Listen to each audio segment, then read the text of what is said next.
níbi tó ti ń já epo lọ́wọ́ táǹkà epo gbiná londo.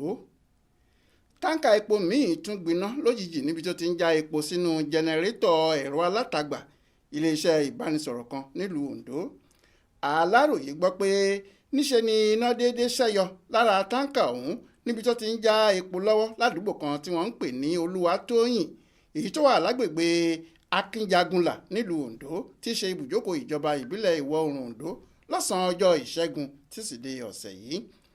Gẹ́gẹ́ bá a ṣe gbọ́, àárín àdúgbò níbi tí ilé pọ̀ sí ni ẹ̀rọ alátagbà ọ̀hún wà. Ọpẹ́lọpẹ́ àwọn panápaná tó sì tètè dé síbẹ̀ lásìkò ni orí fi kó àwọn ará àdúgbò náà yọ. Bí kì í bá ṣe bẹ́ẹ̀ ni ọ̀pọ̀ ẹ̀mí ni ìbá bá ìṣẹ̀lẹ̀ iná ọ̀hún lọ, bẹ́ẹ̀ ni iná ìbá sì ràn mọ́ ọ̀pọ̀ ilé tó wà ládùúgbò. A kò tí ì rẹ́ni sọ ohun tó ṣokùnfà ìjàmbá iná náà tó wáyé ọ̀hún lásìkò tàbí ń kó ìròyìn yìí jọ. Olúṣèyẹ Iyadé ló ṣàkójọpọ̀ ìròyìn yìí fún Aláròyé online television.